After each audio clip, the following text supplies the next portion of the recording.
Welcome back to our daily show. Here's CJ.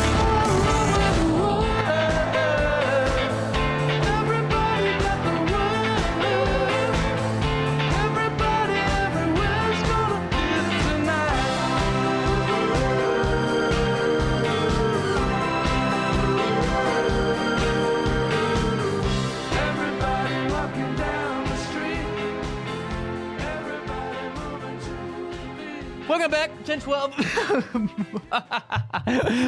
4th of July celebrations in 1924 look similar to the celebrations of today in many ways. Yes. And that include blowing your hand off with some fireworks. It did include blowing your hand off with some fireworks. That is wild. You know, yeah. We never really talk about those things because it never can happen to us, right? Until it happens to us. We're immune. But, you know, I know of somebody who lost their hand in high school because of a fireworks accident. And did you see what happened in South Carolina? Yes. Number one, yes. What family lets a drunk guy play with fireworks? I mean, you should have just taken Dad down there and but I mean, he blew his head off. Yeah, I know. It's terrible. Well, I also feel like you can maybe try to take the fireworks away and from then it the becomes a drunk domestic, guy, and then that doesn't work. Then the cops are coming, and then it's a whole thing. And, well, they came anyway, I guess. Yeah, but, you know, win. So this is wild. You wrote about a Henry Hurst, who was a 10-year-old boy that was not from Alton, from Alton, visiting relatives in yes. Alton. The Hurst family, Hurst is a pretty common name around here. Yeah. So I don't know. And it didn't even say if he was visiting family members with the same last name. Yeah. Like, there was nothing about anything else that he was doing here other than him getting burnt by a bunch of firecrackers. So how did this happen? Because, number one, 350 firecrackers into one pocket? I was really confused about it's like that. The 90s with those pants that they all wore, you know? Jinko jeans. Oh, yeah. I just put them every which way. That was actually the craziest part of the story because I couldn't figure out how he put 350 firecrackers in his pocket. Thank you. I felt like an idiot all week because I read your story and I thought it was great, but I could not get past the fact that 350 firecrackers fit in this pocket. And it said a package, so it wasn't like he put a whole bunch of different individual. Like, there was a package of 350 fireworks that could fit in one 10-year-old's pocket. So I don't know. That's a hell of a sales pitch. I don't know if it's possible that was a mistake when it was being written up. Correct. And now we're like focused on this one thing. It's supposed to be 35. We're like, how is this possible? No, but yeah, so he was on his way home back to where he was staying, and he had 350 fireworks in his pocket, and some other kid stuck a light firework in his pocket. In the same pocket, because 10-year-olds are idiots. But they were really mean back. I think it was just to be stupid. Like, I would not put that past a 10-year-old today. That's true. No, that's very true. You're right. You haven't developed all your brain yet. Like, you just impulsively do stupid things. So this other 10-year-old who was unnamed stuck a lighted firecracker into Hurst's pocket, and not only did it explode, but the rest of the firecrackers exploded too. They had to be small because if 351 firecrackers are exploding in your pocket and you're fine 10 days later, how long it took them to heal. Was it like the snappers? Maybe, but they didn't specify. They didn't say. Gosh dang it. Maybe whatever brand that was like. This one. Yeah. I can't say anything. I had to throw most it out. of what I use is from the Telegraph. We would have known how these were. We would have known if this was a Brandon piece what type of fireworks. A link to buy the 350 fireworks yourself. That's true. That's true. Sponsored content, fireworks. So I assume they were small enough that they were just like the little poppers or the little bitty fireworks. I also don't know what fireworks were like in 1924. Like what you could buy. Yeah. Maybe it was less intense than what we have available now. But so they threw a lit firecracker into his pocket. Right. And all three of them in the package, or all 350 of them in the package explode. But, so obviously his clothes ignite. Yes. And back then in 1924, those were pretty really, really great for fire starters, those clothing, because it was all woven, wasn't it? You know what? I don't know. See, these are the details I want in these stories. Thank you. I just, it's a whole thing, you know. I'm telling you, we got to call somebody. The author's probably dead of the story, but we'll find a relative. We'll figure this out. We'll track down these facts for you. Because to me, it's like that just goes up in an instant. It's just, I mean, there's no doubt about it. Wow. And so his legs burned, but there's no, do they mention any type of like missing flesh? No. Well, I mean, I think that it was like ignited the flesh of his leg. He was severely burned. I don't know. It just said his leg was torn. In the follow-up article. So he still had his leg. He still seemed to have all of his fingers. I think a large portion of his leg was burned. But yeah, the biggest concern, because this is 1924, and as you've mentioned a million times, you stub your toe, you die. Yes. The biggest concern, once they were past the initial, shock and taking care of him, was just to make sure that he didn't develop an infection. So that was the big deal. What could have happened with that? What's really wild is I had a staph infection that was really bad, and you don't think of it. I mean, back in the day, it was, and I was in high school playing soccer, and I got bit by a spider, didn't know about it, and all of a sudden I got kicked on the leg playing. I couldn't walk. And so we went, it was almost into my muscle system. Oh my and gosh. that's modern medicine and all that. So it was a quick process. They drained it all out. But this, I mean, you're talking losing your limbs. You're talking losing everything because of the staph infection. And dying. Yeah, literally dying. Yeah. That's wild. Yes. Wow. Yeah. I'm trying to find what these firecrackers looked like in 1924. Can you figure it out? I have been on a little bit of a hunt the entire time. But an interesting part in this is that Calvin Coolidge, who was the president at the time, his son was going through something pretty nasty. What happened with it? Because I have never have heard of this story. Oh my gosh, it was crazy. So as I was looking for what to write about that week, the thing I kept coming back to was all these articles about Calvin Coolidge Jr., who was fighting this, what they called was blood poisoning, the whole week that I was looking at, and then died. And so I was like, well, that's not local. I'm not going to be able to use that. And then once I started looking at the firecracker thing, I was like, well, it's such a parallel. Yeah. Like a firecracker explosion and you're fine. Yeah. Versus Calvin Coolidge Jr. was playing tennis out on the lawn of the White House with his brother. He didn't wear socks. He was wearing shoes, didn't wear socks, developed a tiny blister, and then was dead like a week later because it got infected. So he was fine, and then he was dead. So I found him. You found the firecrackers? I did. So let's go on the screen now. This is the National Fireworks Museum. I didn't know there was such a thing. Oh, good call. Their website does need some work, but I'll call them later. Let's see here.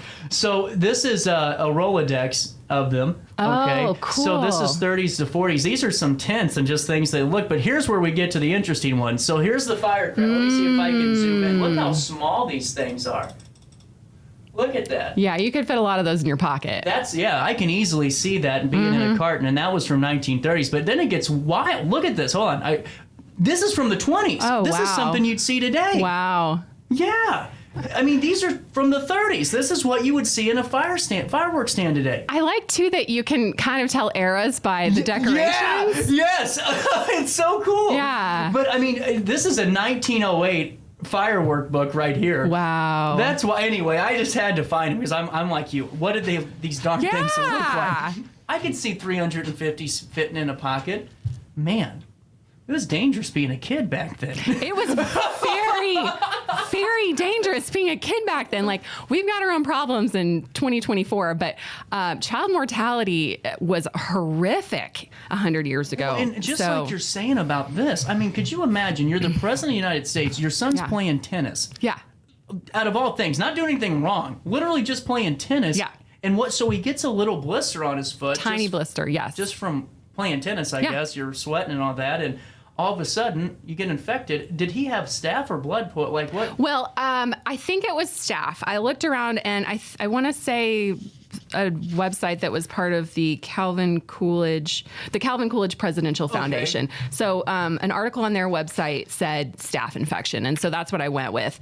And he did not wear socks. He didn't wear socks. Yeah. He just wasn't wearing socks, and they knew what was wrong. They knew he had an infection, but we didn't have any sort of antibiotics. We didn't have anything to do to fix the problem. So they identified the problem. He went through surgeries, all kinds of stuff, and just died. I mean, but think about this, though. You're talking in a span of a week. Yeah. I mean, think of all the stress put on any age, but I mean, a child's body from June 30th to July 7th to go through procedural work and get all these things done just to hope. Yeah. You know, and he was 16, so it's not even like it was a small child. I mean, this was someone that was almost full grown. Yes. And his body just couldn't fight the blood poisoning, the sepsis. Gosh, man, that was that.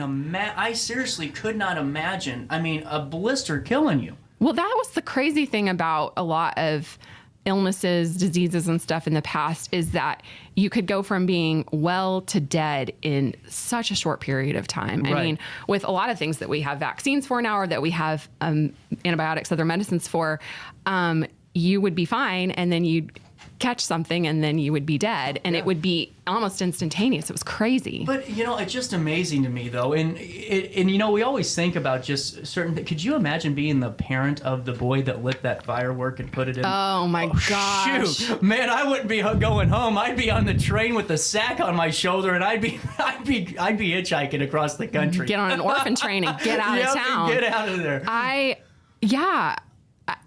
I mean, at least he was okay. Yeah, thank God. Yeah. But, I mean, you're talking staph infection in 1924 and a severely torn or burned leg and tears in it. I mean, that's just incredible that this kid did. I mean, thank God they didn't name his parents in the paper. That would have been kind of a nightmare. Well, and I don't know anything about what happened to Henry Hurst when he left Alton like 2 weeks later because he was from, I think it said, the Ozarks. Oh, gosh. And so I couldn't search for him later. I couldn't find anything. If he lived in Alton, that would have been in his obituary. It would have been like Henry Hurst, who when he was 10 was, you know, severely burned by these firecrackers, died at 97 today, completely unrelated to anything. Like they just like to put in those little stories. So I could have followed him, but I don't know what happened to Henry Hurst. I wish him well. And to the hope he did. Little did you know, Henry became a real jerk later on. No. But I think it's really cool, though, honestly, that, I mean, just looking at those fireworks pictures, I was expecting, like, some weird, you know how early developments are of those things. Like, I was expecting, like, triangles that had a little wick in them that you threw. It's amazing. You know, it's amazing, though, that they were the same. I mean, they're almost identical. And they haven't changed at all. Yeah, and they're still dangerous. They're still very dangerous. Did you see the guy that decided to twist those two mortar bombs together and he lit them? Which, I mean, let's be honest, I've done some stupid stuff. But, you know, what happened is he was an idiot and got scared and kicked it over. Oh. And then it got the rest of his fireworks, too. So it, like, blew up like $500 of fireworks in front of about 12, you know, of his family members. Probably not getting invited back to any Christmas stuff. I love fireworks, but I like professionally shot fireworks that are far away from me. The fireworks on the Mississippi. Yeah, best fireworks show display out there, you know? And so when you're writing these, how difficult is it to find all these kind of connecting pieces? Because, you know, obviously with a story like this, there's not too much detail in it, you know, from the initial article, because obviously what can you put in there with the 10-year-old boy losing part of his leg or getting hurt? How difficult was this one? This one was one of the ones where I started writing it and then I found out what it was going to be about. Gotcha. Because I'll have a list of some possibilities, like the one I'm not for next week, but for a couple weeks from now, I'm either going to write about flower selling or a fire at the auto dump. So one of those two things. Yeah. Wow. But I don't know which one's interesting yet because I found an initial article for each that sounded really interesting. But until I try to do some more background information, I don't know if it's going to be super boring. So this one was pretty easy because I had Calvin Coolidge and Calvin Coolidge Jr. in my head as I started writing the 4th of July. I knew I wanted it to be about the 4th of July. And what I thought I was going to write about was not that interesting. Like there was a huge party at Rock Spring Park and they went on and on about how many people were there. And it was, you know, there were cars and that was exciting. But no one wants to read an article about how many cars there were at Rock Spring Park. I would find it fascinating. Anything you do, I find fascinating, Lacy. Well, thank Come you, on. CJ. I'll write a little something just for you. I like our 10-10 spot, though. I think this is a good spot. This is good. I like it too. So, what's your takeaway before I let you go? We've already been chatting for 17 minutes or so. My gosh, isn't it crazy how fast this goes by? What's your takeaway on fireworks 100 years ago? Oh, wow. My takeaway on fireworks 100 years ago is kind of my takeaway on everything 100 years ago, which is don't get hurt. I'm telling you. I'm just telling you. That Million Ways to Die in the West was very accurate. Oh my gosh. Yeah. Yeah. I always enjoyed chatting with you, Lacy. Yeah, me Thanks too. for your insights. And then we'll talk again next Wednesday. Next Wednesday. On one of the two articles, maybe both. Who knows? It's Prohibition. Next week's Prohibition. Oh, next week's It's going to be Prohibition? really fun. Yeah, it's one of my favorites. My least favorite topic. Are you guys ready to reduce your energy bills? Grid Solar LLC here to help you make the switch to solar power. Solar energy is sustainable and a cost-effective solution that benefits both your wallet and the planet. Now, did you see that Illinois is changing this aggregate program with Ameren?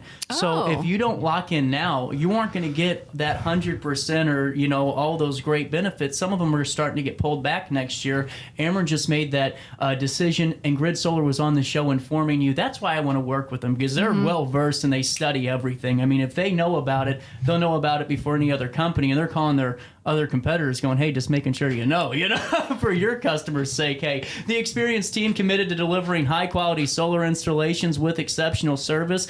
Visit GridSolarLLC.com, request your free solar design, and find out how solar energy can work for you. Embrace the future with Grid Solar, your trusted solar partner in the Metro East. That's GridSolarLLC.com. Oh, wait. What's coming up that you need to promote? Oh, yeah. Okay. So today at 6, and then the same program is happening on Saturday at 10.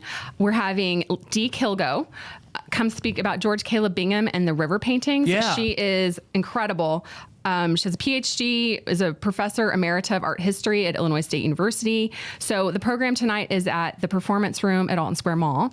And then the program on Saturday is at the Genealogy and Local History Library. There's room still in both. So if you are interested in registering, there's more information on the website, on the Hainer website, on our calendar.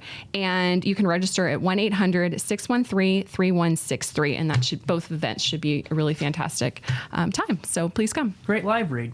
Thank you.